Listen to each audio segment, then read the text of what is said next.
ਫਾਲੇ ਦਿਲ ਦਾ ਅਟੈਕ ਹੋਇਆ ਸੀ ਤੇ ਇਹਦੀ ਜ਼ਬਾਨ ਬੰਦ ਹੋ ਗਈ ਤਾਂ ਪਾਸਾ ਲਮਕਿਆ ਹੈ। ਬੜਾ ਇਲਾਜ ਕਰਾਇਆ ਮੈਂ, ਲੋਕਾਂ ਕੋਲ ਮੰਗ ਕੇ ਪਿੰਡਾਂ 'ਚੋਂ ਲਿਆ ਕੇ ਤੇ ਇਲਾਜ ਕਰਵਾਇਆ ਹੈ। ਤੇ ਆ ਵੀ ਪੁੱਤਰ ਇੱਕ ਵਿਆਹਿਆ ਹੈ ਤੇ ਇੱਕ ਫਰੰਟਲ ਹੈ ਤੇ ਉਹ ਆਪਣਾ ਪਕਾਉਂਦਾ ਹੈ, ਆਪਣੇ ਖਾਂਦਾ, ਉਹ ਨਹੀਂ ਸਾਨੂੰ ਜਾਣਦਾ।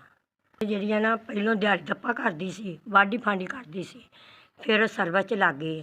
ਹੁਣ ਉਹਨੂੰ ਟੀਵੀ ਹੋ ਗਈ ਆ ਤੇ ਉਹਨੂੰ ਖੂਨ ਦੀਆਂ ਉਲਟੀਆਂ ਆਉਂਦੀਆਂ ਸੀ ਤੇ ਟੀਵੀ ਗਿਲਟਿਆਂ ਵਾਲੀ ਟੀਵੀ ਹੋ ਗਈ ਆ, ਫਿਫੜਿਆਂ ਤੇ ਅਟੈਕ ਦਿਮਾਗ ਤੇ ਕਰ ਗਈ। ਆਪ ਦਵਾਈ ਲੈਣ ਗਈ ਆ ਤੇ ਜਿਹੜੇ ਬੱਚੇ ਆਏ ਤੇ ਜਿਹੜਾ ਇੱਕ ਭੈਣ ਕੋਲ ਹੁੰਦਾ ਤੇ ਇੱਕ ਜਮਾ ਬਣ ਗਿਆ। ਇਹਦਾ ਸਾਡਾ ਮਕਾਨ 11 ਸਾਲ ਹੋ ਗਏ, 12ਵਾਂ ਸਾਲ ਚੜ੍ਹ ਪਿਆ। ਮੇਰਾ ਜੀਵਨ ਸਾਥੀ ਆ, ਮੈਂ ਹੀ ਇਹਦੀ ਸਫਾਈ ਕਰਨੀ ਆ, ਮੈਂ ਹੀ ਇਹਦਾ ਵਾਸ਼ਰੂਮ ਧੋਨੀ ਆ, ਕਰਨੀ ਆ, ਲੋਕਾਂ ਘਰ ਭਾਂਡੇ ਧੋਨੀ ਆ, ਕੱਪੜੇ ਧੋਨੀ ਆ, ਤਪੜੀਆਂ ਮਾਰਨੀਆਂ, ਲੋਕਾਂ ਕੋਲੋਂ ਮੰਗ ਤਾਂ ਕਿ ਉਹਨਾਂ ਦੇ ਘਰਾਂ 'ਚੋਂ ਰੋਟੀ ਸਾਲਾਂ ਲਿਆ ਕੇ ਤੇ ਮੈਂ ਇਹਨੂੰ ਸਾਂਭਣੀ ਆ।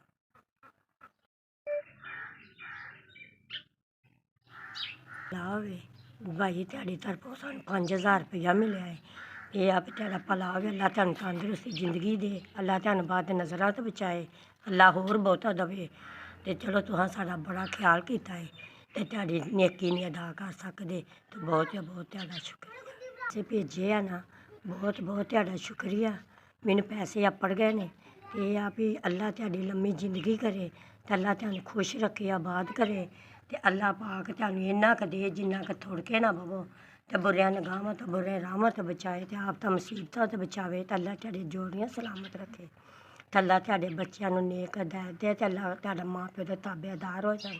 ਅੱਲਾ ਤੁਹਾਨੂੰ ਮਦੀਨੇ ਦਾ ਹੱਜ ਕਰਾਏ ਤੇ ਤੁਹਾਨੂੰ ਦੇ ਜਿੰਨਾ ਕੁ ਤੁਸੀਂ ਥੁੜ ਕੇ ਨਾ ਬਹਿ ਸਕੋ। ਇਸ ਵਜ੍ਹਾ ਤੋਂ ਤੁਸੀਂ ਸਾਨੂੰ ਪੈਸੇ ਭੇਜੇ ਨੇ ਨਾ, ਬਹੁਤ ਤੁਹਾਡਾ ਸ਼ੁਕਰੀਆ।